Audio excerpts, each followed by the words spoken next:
हाँ, hello students. हमारा ये ग्रेविटेशन का लेक्चर है। इसमें आज हम जो है वो कॉम्पिटिटिव लेवल के क्वेश्चन जो हैं वो कराएँगे। तो जिन लोगों ने पहले के लेक्चर नहीं देखे हैं, पहले वो उनको देखें लेक्चर को, क्योंकि उसके बिना इनको समझना बहुत ही टिपिकल है। या जिनको ग्रेविटेशन की थ्योरी क्लियर है बिल्कुल, वो इसको जो है वो देख सकते हैं। ओके, तो हम स्टार्ट करते हैं न्यूमेरिकल से। देखिए, ये हमारा एक जो है वो सॉलिड स्फीयर है और अभी हम इसको क्वेश्चन को नोट कराते हैं। आप ये डायग्राम पर ध्यान दें। अभी इस सॉलिड स्फीयर की जो रेडियस है वो 4 है, 4 यूनिट है। इसके अंदर दो हॉलो स्फीयर कट करके बाहर कर दिए हैं। एक हॉलो स्फीयर ए है, दूसरा हॉलो स्फीयर बी है। ये जो स्फीयर कट करके बाहर किए हैं इनका रेडियस 1 यूनिट है, 1 यूनिट है। और इनका सेंटर, इसका सेंटर 2,0,0 है, 3D में है। x कोऑर्डिनेट 2 है, y और z कोऑर्डिनेट 0 है। इसका सेंटर -2,0,0 यानी सिमेट्रिकली दोनों तरफ से कट है। ठीक, हमें कुछ पॉइंट्स पर जब हम इस सॉलिड स्फीयर से ये हॉलो स्फीयर को कट कर देंगे तो हमें कुछ पॉइंट्स पर पोटेंशियल और फील्ड का कैलकुलेशन करना है। ओके, हमने मोमेंट ऑफ इनर्शिया को कराते समय आपको इस टाइप के कुछ क्वेश्चन कराए थे। फिजिक्स में हम सुपरपोजिशन थ्योरम इसको बोलते हैं कि अगर हम किसी पोर्शन को कट कर दें तो किसी भी पॉइंट पर अगर फिजिकल क्वांटिटी निकालनी है तो टोटल को निकाल कर, यानी टोटल सॉलिड स्फीयर से निकालेंगे और जो कट करके निकाला है उसको माइनस कर देंगे। तो आप जरा क्वेश्चन नोट करें, फिर हम इस पर आते हैं अपने पॉइंट पर। लिखिए, a solid sphere of uniform density, a solid sphere of uniform density and radius 4 unit is located with its center at the origin O of the coordinates. उसका सेंटर O पर है, अभी बना रहे हैं वहां पर हम। Two sphere of equal radii 1 unit with their center at A bracket में -2,0,0 एंड B ब्रैकेट में 2,0,0 respectively are taken out of the solid sphere leaving behind spherical cavity, leaving behind spherical cavity, then find out. तो आप question समझ गए होंगे कि solid sphere की radius 4 unit है, उसमें से ये दो स्फीयर कट करके बाहर निकाल दिए हैं। जो रिमेनिंग पोर्शन है उसके ड्यू टू हमें डिफरेंट पॉइंट्स पर फील्ड और पोटेंशियल का कैलकुलेशन करना है। ओके, ये सेंटर ओ है। तो फील्ड का फार्मूला सॉलिड स्फीयर के बाहर, जरा यहाँ ध्यान देना, हमने ये कोई सॉलिड स्फीयर है और स्मॉल आर सेंटर से डिस्टेंस है, तो यहाँ जो फील्ड का फार्मूला था वो gm/r² था। लेकिन सॉलिड स्फीयर के अंदर फील्ड का फार्मूला ये था gm/r³ इंटू स्मॉल आर। ठीक, और ये पोटेंशियल का फार्मूला था, ये P पॉइंट हमने जैसे बाहर लिया आउटसाइड, ये सॉलिड स्फीयर है। ये फार्मूला आप ऑलरेडी ग्रेविटेशन में कर चुके हैं। यहाँ पर जो पोटेंशियल है वो -gm/r है और पोटेंशियल अंदर के लिए फार्मूला जो है वो अलग है, वो हमने वहां पर नोट किया है। यहाँ पर अंदर के लिए फील्ड का फार्मूला ये होता है। फिगर 3D में है, क्लियर समझना। तो पहला पार्ट है कि gravitational field at the origin, यानी यहाँ ओरिजिन पर ग्रेविटेशनल फील्ड निकालना है, किसके ड्यू टू रिमेनिंग पोर्शन का। ठीक, तो इसका रूल ये है कि टोटल का फील्ड निकालो सेंटर पर और इन दोनों कैविटी का निकालो और माइनस कर दो। तो आई आर फील्ड लिया हमने due to solid sphere, R लिख दिया कैपिटल। आई लिया है field due to remaining part जिसको कि हमें कैलकुलेट करना है। आई ए और I B field due to sphere A and B है। अब देखें, जो टोटल फील्ड होगा सॉलिड स्फीयर का उसका रूल ये है, रिमेनिंग पोर्शन का फील्ड लें प्लस ए का फील्ड लें और प्लस बी का फील्ड लें। ठीक, तो पहले एक बात यहाँ पर देखें कि टोटल स्फीयर का सेंटर पर फील्ड, अंदर के फील्ड के लिए ये फार्मूला है, ध्यान दें। इसमें स्मॉल आर 0 है क्योंकि ये सेंटर पर है, इसलिए टोटल स्फीयर का सेंटर पर फील्ड 0 होगा। तो आई आर को हमने 0 लिखा है। ठीक। इसके बाद आई ए और आई बी, अगर हम ये ए पर सॉलिड स्फीयर लेते हैं तो इसके ड्यू टू जो सेंटर पर फील्ड होगा और इसके ड्यू टू होगा, उनका मैग्नीट्यूड इक्वल होगा, क्योंकि दोनों के मास इक्वल होंगे और उनकी डिस्टेंस इक्वल होगी और डायरेक्शन अपोजिट होंगे। यहाँ पर जो फील्ड होगा इसके ड्यू टू वो अट्रैक्ट होगा, यानी कि लेफ्ट को होगा, और जो बी वाला स्फीयर है इसके ड्यू टू सेंटर पर जो फील्ड होगा वो राइट को होगा। क्यों? क्योंकि ये मास उसको अट्रैक्ट करेगा। तो दोनों फील्ड इक्वल और अपोजिट होंगे, आई ए और आई बी, इसलिए ये दोनों कट हो जाएंगे और नेट फील्ड आई 0 के इक्वल आएगा। तो आप समझ गए होंगे कि यहाँ पर जो नेट फील्ड होगा वो भी 0 होगा यहाँ पर। ठीक। अब फील्ड निकाला है ए और बी के सेंटर पर, किसी के भी सेंटर पर निकालें, फील्ड एट द सेंटर ए और बी। ठीक। तो ए पर निकाले ले रहे हैं, ओके, एक ही आएगा आंसर। तो यहाँ के सेंटर पर देखिए, जो टोटल सॉलिड स्फीयर है उसके ड्यू टू इस पॉइंट पर फील्ड, ये इनसाइड पॉइंट है और इनसाइड का ये फार्मूला है। कैपिटल आर की वैल्यू 4 है, स्मॉल आर की वैल्यू सेंटर से यहाँ तक की डिस्टेंस 2 है। तो हमने इस वाले फार्मूले में यहाँ पर वैल्यू पुटअप कर दी। आई आर में कितना होगा, जीएम अपान कैपिटल आर की जगह 4 लिखें और स्मॉल आर की जगह 2 लिखें, तो ये जीएम अपान 32 आ गया। ओके। अब ए के ड्यू टू सेंटर पर फील्ड, अपने जो सॉलिड स्फीयर ए है जिसको कट करके बाहर निकाला है, उसके ड्यू टू जो सेंटर पर फील्ड होगा वो 0 होगा, इसी फार्मूले से आर को 0 रख दें तो आई ए 0 होगा। अब आता है बी के ड्यू टू इस पॉइंट पर फील्ड, बी वाला जो स्फीयर है, तो इसका मास पहले निकालें। तो मास हमने इसके नीचे निकाल रखा है, मास इसका m डैश ले लिया है, टोटल मास m, उसमें वॉल्यूम को डिवाइड करें 4/3 पाई आर क्यूब और इसमें मल्टीप्लाई कर दें 4/3 पाई आर क्यूब। आर 1 है यहाँ पर, क्योंकि इस सॉलिड स्फीयर की रेडियस 1 है और टोटल की रेडियस 4 है, तो ये m/64 आ गया। अब m डैश की वैल्यू m/64 डालते और डिस्टेंस चेक कर लो, यहाँ से यहाँ तक 2 है और ये भी 2 है, तो यहाँ से यहाँ तक की डिस्टेंस सेंटर टू सेंटर 4 है, तो ये यहाँ पर 4 स्मॉल आर की जगह 4 डाल दिया, तो आई बी की वैल्यू ये आ गई आपकी। ठीक। अब जो हमें नेट फील्ड यहाँ पर निकालना है इस पॉइंट पर, ठीक, वो I R minus I A minus I B होगा। ये आपको कॉन्सेप्ट हमने बता दिया, टोटल स्फीयर का निकालें और इन दोनों की वजह से इसको माइनस कर दें। ठीक। दूसरी बात, क्योंकि फील्ड वेक्टर क्वांटिटी है, ठीक, तो डायरेक्शन को भी चेक कर लें। देखिए, इस पॉइंट पर जो फील्ड होगा वो बी के ड्यू टू अट्रैक्शन होगा इधर को, यानी कि राइट को होगा, और पूरे स्फीयर के ड्यू टू भी राइट को होता है। तो दोनों डायरेक्शन सेम है। डायरेक्शन सेम होने का मतलब ये नहीं है कि सम होगा वेक्टर का, यहाँ माइनस इसलिए किया गया है क्योंकि ये कैविटी है, कैविटी का हम माइनस करते हैं, तो इसको इसमें से माइनस कर दें, ये नेट फील्ड निकल आएगा। अब ये हमने सेंटर पर और इस पॉइंट पर फील्ड का कैलकुलेशन किया है। ठीक। फार्मूले ठीक से लर्न होने चाहिए, तभी ये समझ में आएगा। पोटेंशियल निकालना है अब, at the Y square plus Z square is equal to 36। 36 का मतलब है, और ये सर्किल की इक्वेशन है, Y square plus Z square is equal to 36। ये जो सॉलिड स्फीयर है इसके खुद की रेडियस 4 है, तो ये सर्किल वाई जेड उसमें बनेगा प्लेन में और उसकी रेडियस 6 होगी।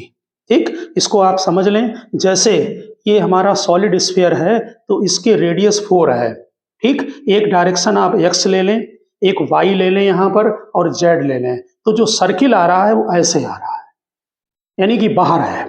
सर्किल के किसी भी पॉइंट पर हमें पोटेंशियल का कैलकुलेशन करना है और पॉइंट आउटसाइड है। समझ गए होंगे आप बात। अभी यहाँ 3D में इसको और हम दिखाते हैं, तो जरा समझने की कोशिश करें। ये जो पॉइंट है हमारा, ये पोटेंशियल जो सर्किल के सरकमफ्रेंस पर निकालना है, Y square plus Z square is equal to 36। पहले तो ए का पोटेंशियल ड्यू टू बी और potential due to remaining portion is equal to मिलाकर पोटेंशियल का फार्मूला आउटसाइड के लिए माइनस GM बाई आर होता है। तो आर की वैल्यू 6 है, क्योंकि इसके सेंटर से वो सर्किल बाहर है और सर्किल के जो सरकमफ्रेंस की डिस्टेंस होगी वो 6 होगी। तो ये टोटल हमने डायरेक्ट लिख दिया है, ठीक। अब VA और VB चेक करें। देखिए जो A और B पॉइंट है, हमारा जो सर्किल है वो यहाँ से 6 के ऊपर है, ध्यान दें इस पर।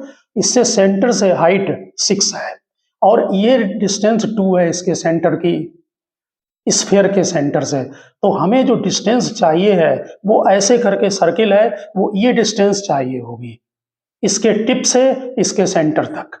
तो 4 का स्क्वायर प्लस 2 का स्क्वायर, समझ गए होंगे आप बात अच्छी तरह से, ठीक। तो ये वाला 4 नहीं, ये 6 है आपका जो सर्किल है। यहाँ पर ध्यान दें, सर्किल का रेडियस 6 है, तो 6 का स्क्वायर करेंगे तो कितना होगा 36, और ये 2 है तो 2 का स्क्वायर 4, तो 36 प्लस 4 40, ये रूट 40 आया ये डिस्टेंस, क्योंकि सर्किल हमारा आउटसाइड है। इसलिए ध्यान दें, VA और जब VB निकाला है तो आउटसाइड के लिए जो हमने फार्मूला लगाया है, क्योंकि ये पॉइंट हमारा आउटसाइड है, ठीक। तो जो डिस्टेंस आपकी आ रही है, ये तो मास लिया है m/64, क्योंकि इस सॉलिड स्फीयर का मास, अगर टोटल का मास m है, इस हमने टोटल का मास m लिया है, तो इसका मास m/64 आ रहा है। तो ये तो मास लिखा है m/64 और r की जगह रूट 40 डाल दिया। आप समझ गए होंगे रूट 40। VA और VB दोनों के ड्यू टू पोटेंशियल इतना ही होगा, क्योंकि पॉइंट हमारा ऐसे करके सर्किल में है और ये पॉइंट और ये डिस्टेंस बराबर होगी। ओके, तो अब V निकालना है, तो इन दोनों को राइट में ले जाकर इन्हें माइनस कर लें। ये माइनस माइनस प्लस हो गया, इसमें से कॉमन ले लो तो ये पोटेंशियल आ जाएगा। अब पोटेंशियल निकालना है, circle y² plus z² is equal to 4। 4 का मतलब ये हुआ कि इसकी रेडियस 2 है, तो ये जो सर्किल बनेगा ये YZ प्लेन में, ये इसके अंदर बनेगा सॉलिड स्फीयर के, ठीक। और पोटेंशियल का फार्मूला अगर सॉलिड स्फीयर के अंदर है तो इस पर जरा आप ऑब्जर्व करें, फार्मूला ये होता है -gm/2r³। ये आप लर्न रखें, ब्रैकेट में 3r² माइनस r²।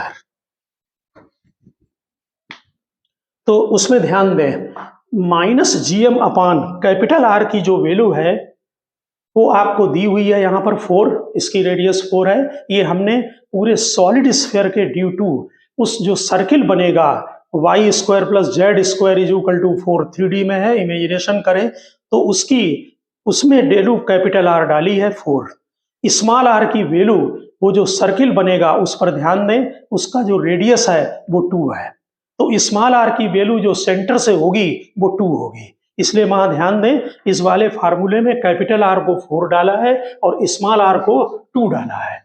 ओके, अब जो VR ये आएगा आपका कैलकुलेट होके, ठीक है। अब हम जो A और B है इनके ड्यू टू पोटेंशियल निकालेंगे सर्किल के सरकमफ्रेंस पर। तो यहां से डिस्टेंस कितनी है 2 है, इस बार पहले 6 थी, R था पॉइंट, अब ये पॉइंट अंदर है तो ये डिस्टेंस कितनी है 2 है और ये भी 2 है। तो ये आप जब ऐसे इंक्लाइंड पे निकालेंगे तो √2² प्लस 2², समझ गए होंगे। इसका हमने यहाँ पर दिखाया भी है, स्मॉल r अंडर √2² प्लस 2², ठीक। तो इसमें जो यहाँ पर वैल्यू आई आपकी VA और VB, वो फार्मूला बाहर के लिए आपको मालूम है -gm/r है। क्यों? सॉलिड स्फीयर पूरे के लिए वो पॉइंट अंदर है सर्किल का, और ये जो दोनों सॉलिड स्फीयर है उनके लिए ये पॉइंट आउटसाइड है, ठीक। सर्किल की रेडियस 2 है, ओके, तो ये पॉइंट आउटसाइड है। तो यहाँ पर डिस्टेंस पुटअप कर दें 2√2, मास है m/64, इसलिए मास m/64 पुटअप कर दिया है ये वाला। अब V क्या होगा, जो टोटल का V बनेगा उसमें माइनस कर दे BA माइनस VB, तो ये आपका पोटेंशियल निकल आएगा। नेचुरल है कि इस क्वेश्चन को लगाने के लिए आपको पोटेंशियल का फार्मूला सॉलिड स्फीयर के इनसाइड, सॉलिड स्फीयर के आउटसाइड, दोनों ही फार्मूले आपको मालूम होने चाहिए, ठीक। अब आप जो हम नेक्स्ट क्वेश्चन करेंगे उसके लिए रिंग का फील्ड और पोटेंशियल का फार्मूला पहले नोट करेंगे, ठीक है। रिंग के लिए फील्ड और पोटेंशियल का फार्मूला, तो देखिए जो रिंग के लिए पोटेंशियल का फार्मूला है उसका डेरिवेशन तो बहुत ही छोटा है, 2 लाइन का है, वो हम आपको डायरेक्ट बता दे रहे हैं। और फील्ड का फार्मूला जो उसका होता है उसको आप लर्न कर लें तो वो बेटर रहेगा। देखा है कि जो रिंग होती है, जैसे ये आपकी रिंग है, देखिए ये सर्कुलर रिंग है, तो रिंग के सेंटर पर, ठीक, और हम एक्सिस पर ले रहे हैं, जैसे ये सेंटर है, इससे ये आगे पॉइंट है, ये पॉइंट जो हमने सेंटर से आगे लिया है ये स्मॉल आर है और रिंग की रेडियस को कैपिटल आर लिया है। इसके सेंटर से इसके यहाँ पर किसी पॉइंट पर पोटेंशियल और फील्ड का फार्मूला लिखना है आपको, ठीक। तो जरा ध्यान देना, ये रिंग है, इसका रेडियस हमने कैपिटल आर लिया है और स्मॉल आर डिस्टेंस पर, सेंटर से स्मॉल आर डिस्टेंस पर पी पॉइंट पर पोटेंशियल। तो क्या करते हैं कि इसके ऊपर जो इसका मास हमने ले लिया है एम, इसका छोटा सा एक पार्ट लीजिए डीएम और उसके ड्यू टू यहाँ पोटेंशियल निकालें और उसको इंटीग्रेट कर दें, तो डीएम का इंटीग्रेशन स्मॉल एम लिख देते हैं या कैपिटल एम ले लें। तो हमने इसका मास जो रिंग है उसका यहाँ स्मॉल एम ले लिया है, ये मास ले लिया, तो इस पर यहाँ एक छोटा सा पार्ट लीजिए डीएम, ये रेडियस आर है, ये स्मॉल आर डिस्टेंस है, तो ये डिस्टेंस यहाँ से यहाँ तक की root R square plus capital R square होगी। पोटेंशियल का फार्मूला आपको मालूम है minus G M by R होता है, तो पहले पोटेंशियल ड्यू टू डीएम, तो minus G D M upon root R square plus R square. अब नेट पोटेंशियल के लिए इसको इंटीग्रेट कर दें, बहुत ही आसान फार्मूला है, डीएम का इंटीग्रेशन एम लिख दें, ये पोटेंशियल का फार्मूला होता है रिंग के लिए। अगर आपको सेंटर पर निकालना है तो स्मॉल आर को 0 कर दीजिए, तो formula minus G M upon R आ जाएगा और ये इसका ग्राफ हो जाएगा। फिर धीरे धीरे पोटेंशियल डाउन होगा, हमने ऊपर इसको निगेटिव ले लिया है, यानी कि minus G M upon R ले लिया है। ओके, अब फील्ड देखें ड्यू टू रिंग, ये रिंग है, इसका वही रेडियस आर है और हमें स्मॉल आर डिस्टेंस पर किसी पॉइंट पर एक्सिस है ये, ठीक, और ये इसका सेंटर है, इस पॉइंट पर फील्ड का फार्मूला। तो फिलहाल ये 12th में इलेक्ट्रिकल में भी फार्मूला होता है, आप फिलहाल क्या करें कि इस फार्मूले को लर्न कर लें। तो ये स्मॉल आर का मतलब वेरिएबल है, यहाँ पर फील्ड का फार्मूला ये आता है जी, कैपिटल एम हमने रिंग का मास लिया है, स्मॉल आर ये डिस्टेंस है और डिनोमिनेटर में R square plus R square whole power 3/2 है, ठीक। तो इसको अगर इंटीग्रेट करके या इसका ग्राफ प्लॉट किया जाए तो ये ग्राफ इस तरह का आता है, R upon root 2, small R variable है, सेंटर से डिस्टेंस है, आर अपॉन रूट 2 पर मैक्सिमम फील्ड होता है और उसकी वैल्यू ये होती है twice G M upon 3√3 R square, twice G M upon 3√3 R square. तो ये वैल्यू आएगी किस पर, आर अपॉन रूट 2 पर। तो एटलीस्ट आप कम से कम ये फार्मूला जो फील्ड का है इसको जरूर लर्न कर लें।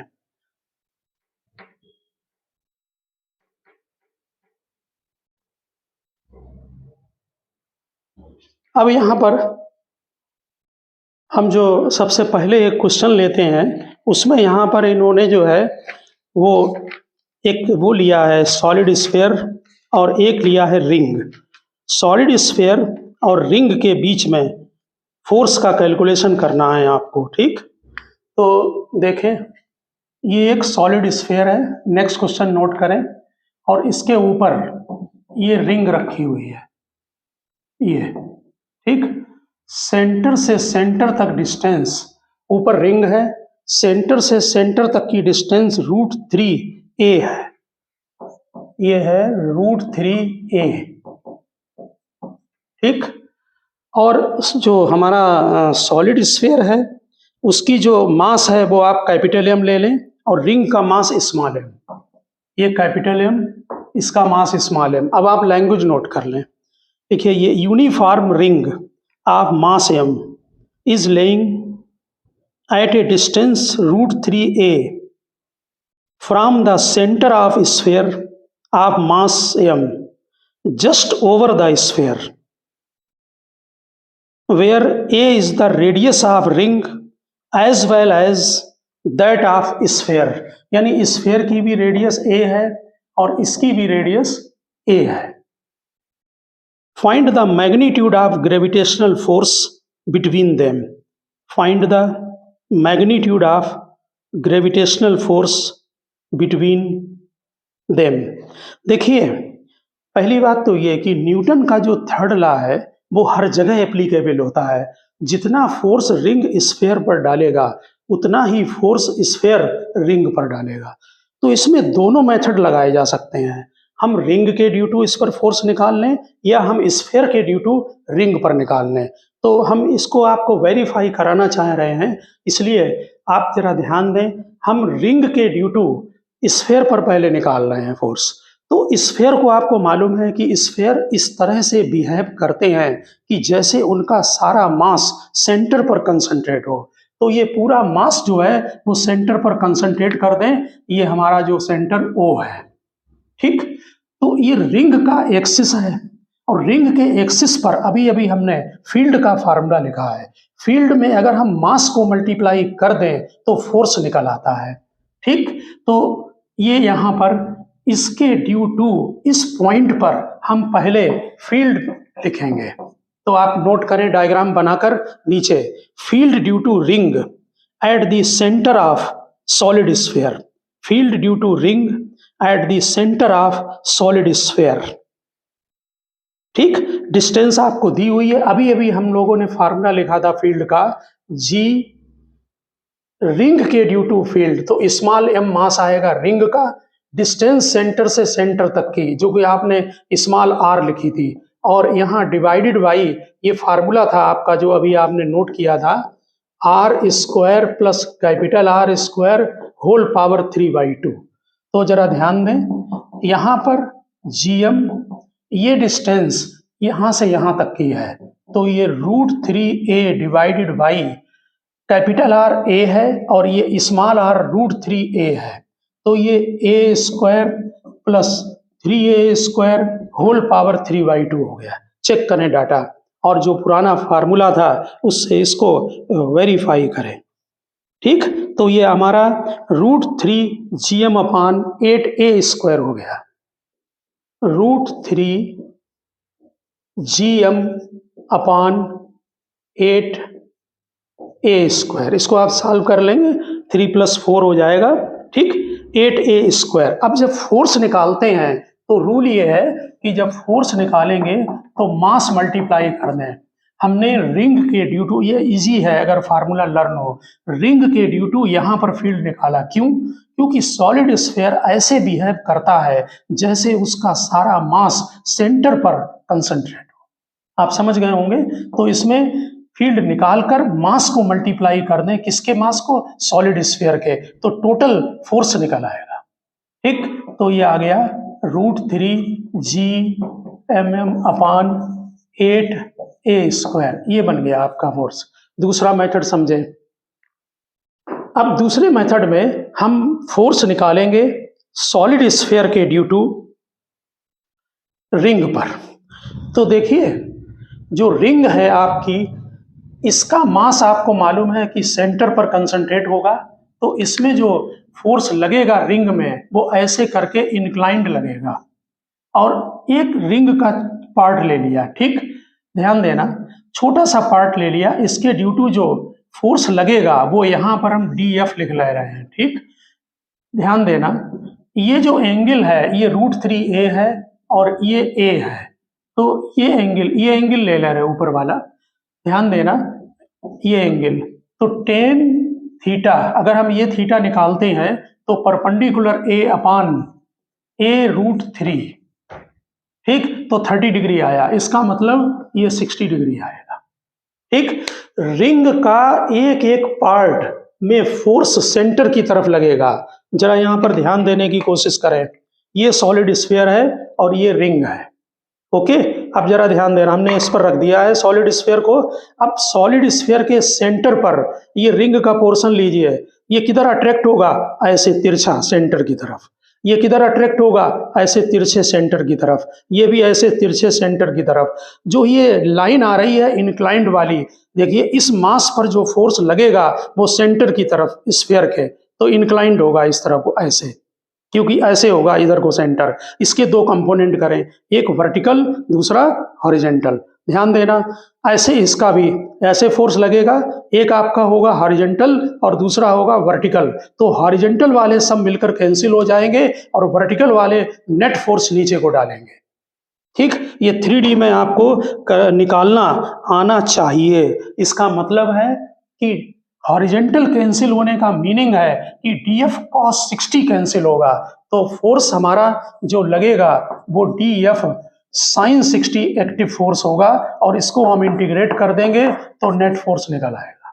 ठीक, अब हम DF की वैल्यू रखेंगे, आप एंगल को समझ चुके हैं। ठीक, तो DF का जो फोर्स है वो दोनों के बीच में, सॉलिड स्फीयर का मास कैपिटल M है और यहां पर जो पोर्शन लिया है उसका मास स्मॉल dm है। सीधे न्यूटन्स ग्रेविटेशन लॉ को यहां लगा दिया जाए तो G सॉलिड स्फीयर का मास M और जो रिंग लिया है छोटा सा पार्ट रिंग का उसका मास dm, और उसकी डिस्टेंस चेक करो, ये वाली, ये a है, ये √3a है, तो पाइथागोरस लगा दो, यानी कि r is equal to √a² plus 3a square, तो ये क्या आया 4a स्क्वायर, डिस्टेंस कितनी हुई 2a, तो 2a का होल स्क्वायर और बाकी यहाँ sin 60, तो sin 60 √3/2 हो जाएगा। आप देख लीजिए dm का इंटीग्रेशन स्मॉल m होगा, आपका आंसर मैच कर गया, √3 ऊपर न्यूमरेटर में आएगा और ये मिलकर 8 हो जाएगा, तो ये फार्मूला आपका बन गया √3 gm ये अपान 8a²। तो हमने ये दो मेथड से इसलिए बताया कि आपको ये कंफ्यूजन ना रहे। न्यूटन थर्ड लॉ हर सिस्टम में वेरीफाई करता है, यानी कोई भी सिचुएशन हो आपका न्यूटन थर्ड लॉ जो है वो जरूर लगेगा, यानी सॉलिड स्फीयर जितना रिंग पर फोर्स डाल रहा है उतना ही फोर्स रिंग जो है वो सॉलिड स्फीयर पर डालेगा। दूसरी बात आप ये समझ लें कि रिंग से निकालना आसान है, इसलिए उसके फार्मूले को आपको आना चाहिए। ठीक, अब आप नेक्स्ट क्वेश्चन नोट करें।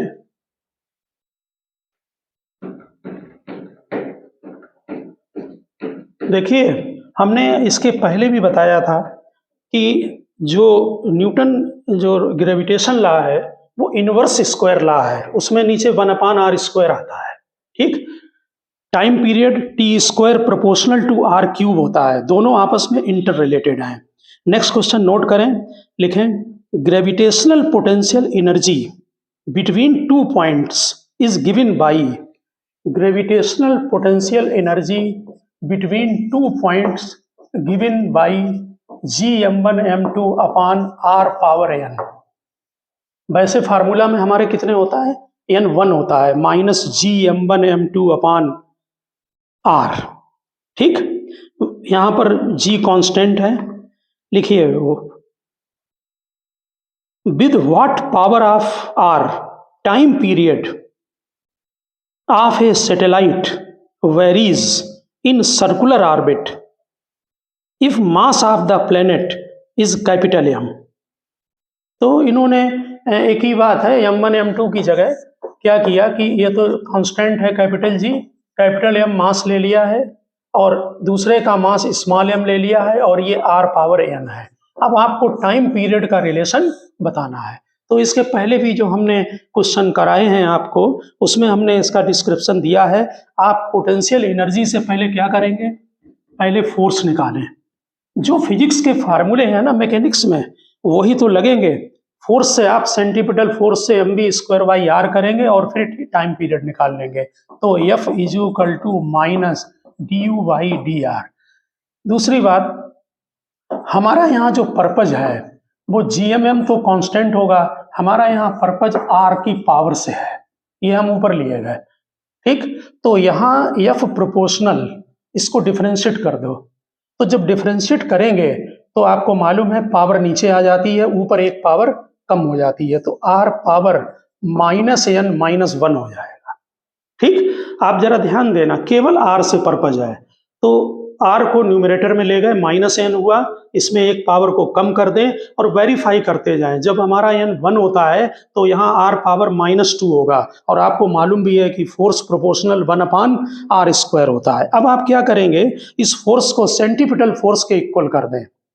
ठीक, तो सेंटीपिटल फोर्स mv²/r होता है, बाकी हम सब कांस्टेंट कर दे रहे हैं k, और यहाँ मेन पर्पज हमारा r से है, तो r पावर हो गया -n-1, तो v² प्रोपोर्शनल किसके हुआ, बाकी हमने सब कांस्टेंट कर दिया। ठीक, तो ये r इधर आ जाएगा। ठीक, इससे जल्दी लगेगा क्वेश्चन, अगर पूरा आप लिखेंगे तो बहुत टाइम वेस्ट होगा। तो r पावर 1 ये इसमें इधर मल्टीप्लाई कर दें तो v² proportional r power -n हो गया। ठीक, यहां पर ध्यान दें, r पावर 1 है, 1 कैंसिल हो गया, -n आया, तो v प्रोपोर्शनल क्या हुआ, r पावर -n/2। ये हमने देखिए वेलोसिटी निकाल ली, v proportional r power -n/2। अब टाइम पीरियड पर आ जाए, तो टाइम पीरियड का फार्मूला t = आपको मालूम है 2πr/v होता है, यानी t प्रोपोर्शनल r/, और v किसके प्रोपोर्शनल है, r पावर -n/2, तो time period proportional to r power, इसको ऊपर लिए जाए तो -n/2 -1, यहाँ पर ध्यान दें, सॉरी +1, ये -n/2 को न्यूमरेटर में ले जाएं और इसमें पावर 1 है, तो t प्रोपोर्शनल ये आ गया। और देखिए इसको आप वेरीफाई कर लें। वेरीफाई कैसे, जब हमारे जनरल फार्मूला जो हम ग्रेविटेशन का चैप्टर पढ़ते हैं उसमें n 1 होता है। ठीक, तो यहाँ पर 1 जरा डालें, तो 1 जब डालेंगे तो यहाँ पर क्या आ जाएगा, 1 + 1/2 यानी 3/2, यानी t² प्रोपोर्शनल r पावर 3/2, यानी t² proportional r power 3, t proportional r power 3/2। ठीक, और आपको मालूम भी है केपलर लॉ से t जो आता है स्क्वायर प्रोपोर्शनल r पावर 3 होता है। तो आप समझ गए होंगे अच्छी तरह से जो है बात, कि इस तरह का कोई भी क्वेश्चन, और ये कॉम्पिटिटिव में बहुत आते हैं, इनको आप जरूर ध्यान रखना कि पोटेंशियल एनर्जी इस पर डिपेंड कर रही है, तो टाइम पीरियड में r जो है वो पावर क्या होगी, आप समझ गए होंगे ऑब्जेक्टिव में। और आपको अगर लर्न कर लिया फार्मूला तो फिर आप कहीं पर भी इसकी वैल्यू पुटअप कर सकते हैं। ठीक, अब आप नेक्स्ट क्वेश्चन लिखें। लिखिए, देयर इज इस हमने एक क्वेश्चन इस टाइप का आपको कराया है। इसमें यहाँ पर देखिए, आप पिछले क्वेश्चन को चेक करना, ये अर्थ में एक टनल है, यहाँ पर अर्थ के अंदर एक टनल है। हमने इसके पहले एक ऑब्जेक्टिव आपको इसको और करा रखा है पिछले उसमें। ये टनल है, अर्थ की रेडियस r है, हमने इसके ऊपर r हाइट से एक पार्टिकल को ड्रॉप कर दिया, यहाँ v0 है, इसकी हाइट r है, r हाइट से एक पार्टिकल को ड्रॉप कर दिया। ओके, तो जो सेंटर होगा इसका, अभी नोट कराते हैं क्वेश्चन को, उसमें हमने जो क्वेश्चन आपको कराया था उसमें अर्थ के सरफेस से ड्रॉप किया था पार्टिकल को। ठीक, अब हमने इसमें r हाइट से एक पार्टिकल को ड्रॉप कर दिया, तो लिखिए find the velocity at the centre. पूरा लिख दें, there is a smooth tunnel up to centre of solid sphere of mass m and radius r, a particle of mass m small m, और particle बहुत छोटा है, यानी small m less than capital M है, इसका mass capital M है, इसका small m है। और यहाँ नोट कर देना, ये लेस देन कैपिटल M है, यानी खुद का उसका इंटरेक्शन नहीं होगा। ठीक है, और released from A point along the line OP, यहाँ P लिख दीजिए, along the line OP at a height h, at a height r, find velocity of small m while striking at C, यानी जब वो सेंटर पर पहुंचेगा तो उसकी जो है वो वेलोसिटी कितनी होगी। नेचुरल है, कंजर्वेशन ऑफ मैकेनिकल एनर्जी लगेगा। लिखिए, using conservation of mechanical energy, लगाइए कंजर्वेशन ऑफ मैकेनिकल। देखिए, इस पॉइंट ऊपर काइनेटिक 0, काइनेटिक एनर्जी P पर प्लस पोटेंशियल एनर्जी P पर is equal to kinetic energy centre पर और पोटेंशियल एनर्जी सेंटर पर। काइनेटिक जीरो, क्योंकि यहाँ पर वेलोसिटी जीरो है, ड्रॉप किया है। पोटेंशियल एनर्जी हाइट पर, तो क्या होता है फार्मूला, माइनस GMM अपान सेंटर से, यहाँ हाइट h दी हुई है, स्मॉल r होता है माइनस GMM अपान r, ठीक, तो r प्लस h यानी कि 2r। ठीक, अब हमें वेलोसिटी तो कैलकुलेट करनी है सेंटर पर, ठीक, तो यहाँ पर जो वेलोसिटी होगी वो हाफ mv c² लिख दें। अब मेन यहाँ जो है पार्ट इसका, वो पोटेंशियल एनर्जी है सेंटर पर कितनी होगी। तो सेंटर के लिए हमने बताया था कि वो फार्मूला नहीं लगेगा जो आउटसाइड के लिए लगता है। सेंटर पर पहले पोटेंशियल लिखें और उसमें मास को मल्टीप्लाई कर दें। तो जरा ध्यान दें, हम यहाँ पर ब्रैकेट में पोटेंशियल लिख रहे हैं, इसके पहले हम क्वेश्चन को करा चुके हैं। -3/2 GM अपान R, ये पोटेंशियल होता है सेंटर पर फार्मूला। अभी लिखा था हमने सॉलिड स्फीयर के सेंटर के लिए, जनरल पॉइंट के लिए, उसमें सेंटर के लिए निकाल लें तो -3/2 V सरफेस होता है, ठीक, तो ये टोटल पोटेंशियल है और इसमें मास मल्टीप्लाई कर दो तो पोटेंशियल एनर्जी आ गई। अब ये बहुत सिंपल हो गया, इसको उधर ले जाके माइनस करिए, स्मॉल m को कट कर दीजिए, तो आपका जो V आ रहा है वो √2 GM/R, जो VC आ रहा है √2 GM/R। एक क्वेश्चन और आप इस टाइप का ऑब्जेक्टिव में कर चुके हैं, इसलिए इसको जरूर ध्यान रखना। अब आप नेक्स्ट क्वेश्चन नोट करें। देखिए, एक अर्थ के सरफेस से आपको मालूम है कि अगर हम एस्केप वेलोसिटी से किसी पार्टिकल को अगर हम अर्थ से प्रोजेक्ट कर दें तो वो इनफाइनाइट पर चला जाता है। अगर हम अर्थ के सरफेस से एस्केप वेलोसिटी से किसी पार्टिकल को प्रोजेक्ट कर दें तो वो इनफाइनाइट पर चला जाता है, ये बात आप ऑलरेडी जानते हैं, ठीक। तो यहाँ पर अर्थ के सरफेस से एक पार्टिकल को डबल एस्केप वेलोसिटी से प्रोजेक्ट कर दिया, यानी 2VE। लिखिए, a particle of mass m is projected, a particle of mass m, small m लिखना, is projected from the surface of earth with velocity v is equal to 2 times VE, यानी double velocity से। V escape velocity है, ठीक। Find the velocity of particle on reaching the interstellar space, यानी infinity पर पहुंच गया, infinity पर उसकी वेलोसिटी कैलकुलेट करनी है, वो भी in terms of VE, in terms of VE। तो आपको मालूम है, हमने बताया ग्रेविटेशन के जितने भी क्वेश्चन होते हैं उसमें या तो कंजर्वेशन ऑफ एंगुलर मोमेंटम या फिर कंजर्वेशन ऑफ मैकेनिकल एनर्जी लगता है, और इसके अलावा कोई कॉन्सेप्ट नहीं लगता है। तो अर्थ के सरफेस से आपने एक पार्टिकल को 2 VE से प्रोजेक्ट कर दिया, अर्थ के सरफेस से, ओके। अब इसको हमें ये 2 VE से प्रोजेक्ट कर दिया, इन्फिनिटी पर निकालना है। निकालिए यहाँ पर काइनेटिक, यहाँ काइनेटिक होगी हाफ m 2 VE का होल स्क्वायर प्लस पोटेंशियल, यहाँ पार्टिकल की पोटेंशियल माइनस GMM/R। इन्फिनिटी पर पोटेंशियल जीरो, ठीक, और इन्फिनिटी पर काइनेटिक हमें वेलोसिटी कैलकुलेट करनी है, इसलिए हाफ mv², हाफ mv1² लिख दे रहे, ठीक। स्मॉल m यहाँ से कैंसिल हो जाएगा। दूसरी बात, ये जरा इस पर ध्यान देना, एस्केप वेलोसिटी का फार्मूला होता है एस्केप वेलोसिटी का फार्मूला √2 GM/R। तो इसका मतलब ये हुआ कि GM/, जो R है आपका, ये यहाँ पर कैपिटल R, 2GM, ये GM/R की जो वैल्यू है वो VE²/2 हो जाएगी। इससे थोड़ा आसान हो जाएगा, इसमें वैल्यू पुटअप कर दें तो ये 2 V, ये 4 बनेगा, 4 से 2 कैंसिल हो गया, ठीक, माइनस VE²/2, इसकी जगह वैल्यू पुटअप कर दी, is equal to half V1²।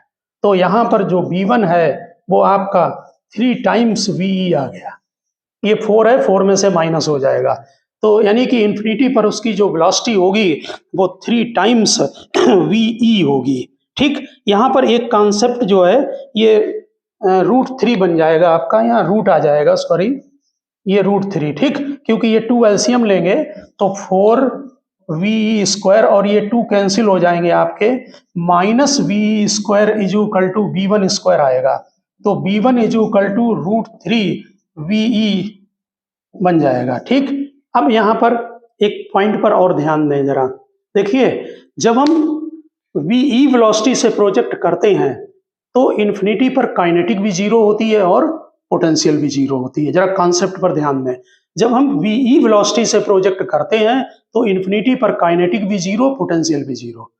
ठीक, अब जब 2VE से करेंगे तो पोटेंशियल तो जीरो होगी, लेकिन आपने जो प्रोजेक्ट किया है जब 2VE से किया है तो काइनेटिक एनर्जी वेलोसिटी डबल, तो काइनेटिक एनर्जी 4 टाइम्स। ठीक, कंसंट्रेशन बनाकर समझें, डबल वेलोसिटी से प्रोजेक्ट किया तो काइनेटिक एनर्जी 4 टाइम्स। ठीक, वहां पर जब आप वीई से प्रोजेक्ट करते थे तो काइनेटिक जीरो होती थी, इसका मतलब 1 पार्ट कैंसिल हो जाता, तो कितना पार्ट बचा?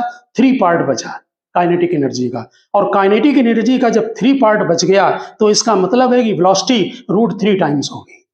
आप समझ सकते हैं, या आप मैथमेटिकल कैलकुलेशन करें तो थोड़ा उससे और जल्दी आ जाएगा। ठीक, अब यहाँ पर एक और हम बहुत इंटरेस्टिंग क्वेश्चन है इसका प्लेनेट का, वो कराते हैं। देखिए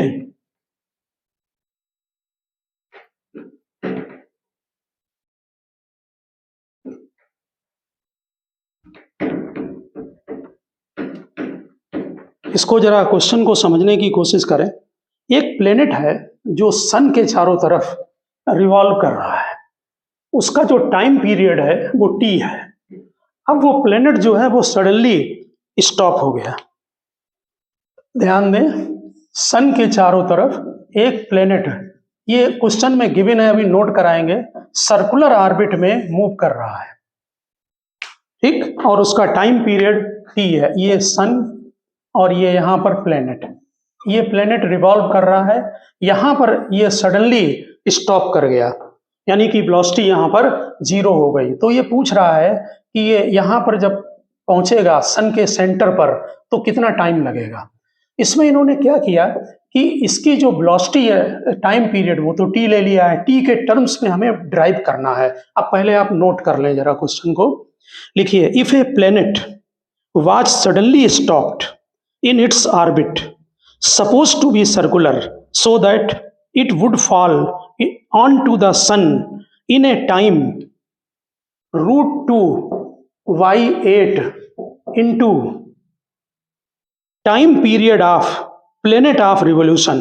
तो टाइम पीरियड हम प्लेनेट का टी ले रहे हैं।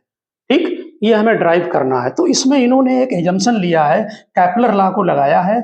ये डिस्टेंस अगर r है, ठीक, और ये सर्किल में मूव कर रहा है, जब ये स्टॉप करेगा और ड्रॉप करेगा, ये डिस्टेंस बहुत ज्यादा है, तो इसको एक इलिप्स के फॉर्म में ले लिया यहाँ पर, क्योंकि अगर बहुत ज्यादा मेजर एक्सिस बहुत ज्यादा बड़ा होगा तो लगभग ये स्ट्रेट लाइन आ जाएगा, इससे ये इजीली सॉल्व हो जाता है। और इस जो ऑर्बिट है इसकी, उसका जो सेमी मेजर एक्सिस है वो नेचुरल है, कितना होगा? r/2 होगा। तो आपको फार्मूला मालूम है, t² प्रोपोर्शनल r³ होता है। ठीक, तो t1 यानी कि t प्रोपोर्शनल r⁻3/2, हम t1 ले रहे हैं। जब ये स्टॉप करके यहाँ पर आएगा तो टोटल इसका टाइम पीरियड, बाद में इसको हाफ करना पड़ेगा क्योंकि यहाँ से यहाँ तक के गिरने का टाइम चाहिए है, तो t1/t, t टाइम पीरियड इसका है। ठीक, अब r1 वैल्यू बाद में डाल देंगे, r2⁻3/2, जरा यहाँ पर चेक करें। r1 यानी t1, इसका जो सेमी मेजर एक्सिस है वो r/2 है। ठीक है, और जो r2 की रेडियस है वो टोटल r है, यहाँ पर ये r है, ये (3/2), ये इससे बहुत इजीली सॉल्व हो जाता है। तो 1/2 इंटू t आया, तो t1 = 1/2। ये इसका हमें हाफ करना पड़ेगा टाइम, क्योंकि ये टोटल टाइम पीरियड है यहाँ से यहाँ तक का। तो हमें जो टाइम निकालना है वो यहाँ निकालना है। हमारा जो टाइम t डेस ले रहा है, ये t1/2 होगा, तो ये 1/2 इंटू 1/, ये 2⁻3/2 को चेक करें, तो ये 2⁻3/2 यानी 2 इंटू 2 इंटू होल पावर 1/2, तो इसमें 2√2 आ जाएगा ये। ठीक, एक 2 बाहर आ जाएंगे, 2√2। अब इसमें √2 का ऊपर नीचे मल्टीप्लाई कर दें तो ये आपका √2/8 हो गया। ठीक, टी, ये आपका ड्राइव हो गया। तो इसमें क्वेश्चन में क्या था कि एक सन के चारों तरफ एक प्लेनेट सर्कुलर मोशन में रिवॉल्व कर रहा है, जिसकी की रेडियस r है। अब ये सडनली स्टॉप हो गया, तो ये सन तक आने में कितना टाइम लगेगा? तो इस पाथ को जो है वो हमने एक फ्लैट इलिप्स टाइप मान लिया है। इसका यहाँ से यहाँ तक की डिस्टेंस r है, तो ये डिस्टेंस r/2 होगी, क्योंकि ये बहुत लार्ज डिस्टेंस है, ठीक। और बिल्कुल स्ट्रेट लाइन बनेगा भी नहीं पाथ। तो यहाँ पर सीधे केपलर का रूल लगाया, उसमें r की जगह r/2 कर दिया, टाइम निकाला और उसका 1/2 कर दिया। तो ओके स्टूडेंट, हमने आज आपको बहुत सारे क्वेश्चन कराए हैं कॉम्पिटिटिव लेवल के। फिर कभी इसमें डालेंगे लेक्चर। आप इसमें अगर किसी में डाउट आपको लगता है तो आप कमेंट में डालें, तो हम उसको फिर डिस्कस अगले लेक्चर में या करेंगे उसको हम। ओके।